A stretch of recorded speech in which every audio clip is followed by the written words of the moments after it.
የእርስ በርስ አለመግባባትና የጠመንጃ ንግግር ኢትዮጵያን ከትላንት እስከ ዛሬ ዋጋ ሲያስከፍላት የኖረ የጥፋት መንገድ ነው።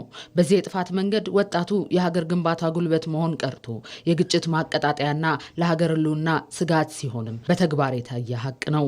ማህበረሰብ ከማህበረሰብ አለመግባባት ሃይማኖትን መሰረት ያደረጉ ኢኮኖሚ መሰረት ያደረጉ እና ደግሞ በአመዛኙ ከውጪ ኢንስቲጌት የሚደረጉ አለመግባባቶች አድገው ሰፍተው ሀገራዊ መልክና ቅርጽ እየያዙ ሀገረ መንግስቱን ወደ መገዳደር ህብረት ወደ ማሳጣት አድጎ ለዚህ ነው እንደ ሀገር እንምከር የተባለው። በአፍሪካ ቀንድ ውስጥ ኢትዮጵያ ጠንካራ ሀገረ መንግስት የመገንባት ጉዟ ለታሪካዊ ጠላቶቿ የማይዋጥላቸው የስጋት ምንጭ አድርገው ይወስዱታል።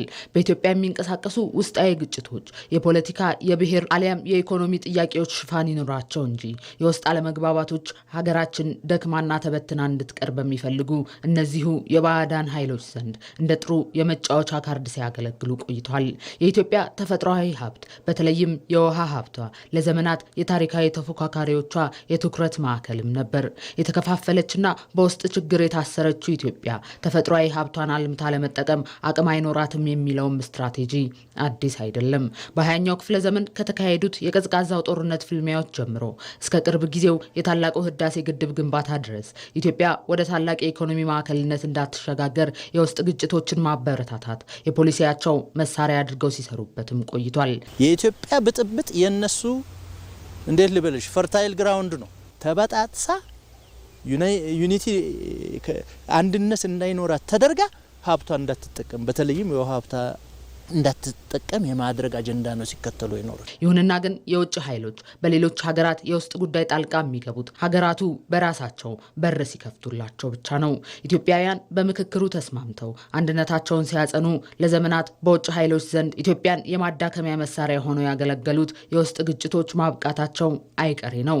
ያን ጊዜ ኢትዮጵያ ተፈጥሯዊ ሀብቷን ለህዝቦቿ ብልጽግናና ለነገው ትውልድ ተስፋ ያለ ስጋት የምታውለበት አዲሱ ምዕራፍም እውን ይሆናል። በምክክሩ ውጤት አገር የምናጸናበት አገራችንን መልሰን ወደ ነበረችበት አንድነቷ መፈቃቀዷ ህዝቦቿ አብሮነቷ ከመለሰን ለነሱ ትልቅ ምት ነው።